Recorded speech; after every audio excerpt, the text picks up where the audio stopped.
안녕하세요. 마틸다입니다. 오늘은 우리가 사랑하는 오상의 성 비오신부님의 이야기를 들려드리고자 합니다. 자연 현상과 물질도 비오신부님에게 순종했다고 합니다. 비오신부님이 누구인지 궁금하신 분은 동영상 아래를 참고하세요. 그럼 지금부터 시작합니다. 비오신부는 기부금으로 받은 돈 가운데 2천만 마르크에 해당하는 돈을 들여 수도원 옆에 병원을 하나 지었는데 그것은 유럽에서 가장 현대적인 것으로 꼽힌다. 1956년 5월 5일 이 병원을 봉헌할 때 세계에서 온 손님들은 대단했다. 유명한 의사와 고위 성직자는 말할 것도 없고 기자만 해도 300명이 넘었다. 당시 남부 이탈리아에는 엿새 동안 잠시도 쉬지 않고 비가 내렸다. 사람들은 비오신부가 병원을 축복할 때 비가 그쳤으면 했는데 비오신부는 실제로 그렇게 될 것이라고 말했다. 하지만 그 말을 믿는 사람은 아무도 없었다. 새벽 5시 비가 억수로 퍼부었다. 아침 7시 광장은 사람들로 꽉 찼다. 검은 리무진 문이 소리 없이 열리고 사람이 내리면 동시에 우산도 펴졌다. 그런 빛 속에서 기적이 일어났다. 8시 직전 비오신부가 병원 앞에 모습을 드러내자 구름이 걷히고 금빛 햇살이 하늘에서 비오신부를 비추었다. 엿새 동안의 비가 그친 것이다. 또 다른 예는 구름을 불러온 것이다.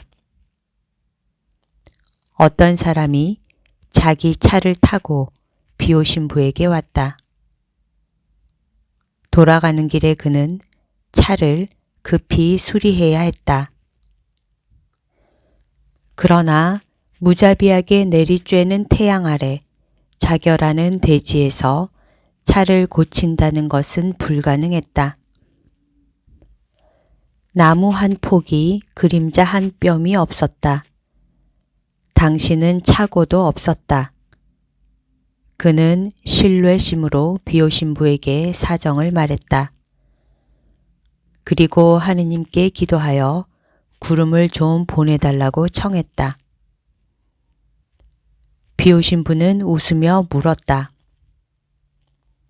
얼마나 걸리지요?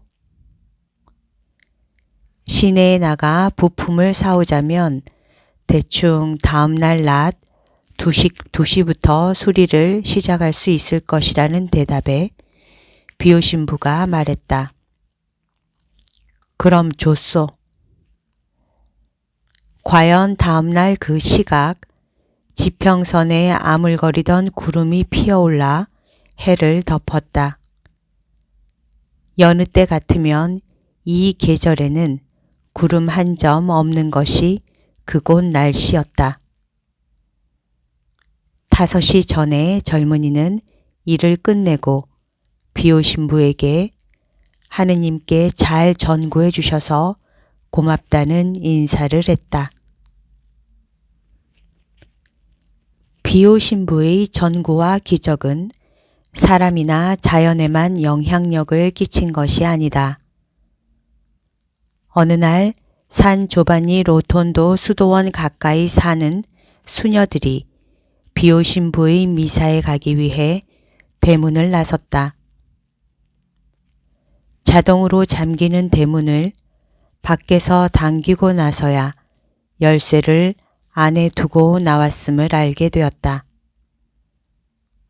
미사에 참여하고 나서 집에 가면서 수녀들은 비 오신 부님이 열어주실 거야 라는 믿음을 가지고 기도를 드렸다. 수녀들을 태워다 준 요셉이라는 운전기사가 있었는데 수녀들이 요셉 씨, 문 좀 열어보세요. 비 오신 부님이 도와주실 거예요. 라고 했더니 아니 열쇠도 없이 어떻게 문을 열어요? 비 오신 부님은 무슨 비 오신 부님? 그러면서 망치를 가져다 유리창을 깨뜨렸다. 수녀들은 집 안으로 들어갈 수는 있었지만 그때가 겨울이라서 깨진 유리창으로 찬 바람이 들어와 무척 추웠다. 수녀들은 잠시 몸을 녹인 후 대책을 강구했다. 빨리 창문을 닫아야 했지만 주일이라서 모든 상점이 문을 닫은 것이다. 수녀들이 먼저 두꺼운 종이라도 찾아다가 유리창을 막읍시다. 라고 말하고는 종이를 찾아 막으려고 가서 보니 이미 유리가 끼워져 있었다. 여기까지가 자연현상과 물질도 순종한 비오신부님의 기적 이야기입니다. 이 이야기는 책 오상의 비오신부 이야기에 실려 있습니다. 오늘도 하느님의 뜻 안에서 서로 사랑하는 하루 보내세요. 사랑합니다. 축복합니다.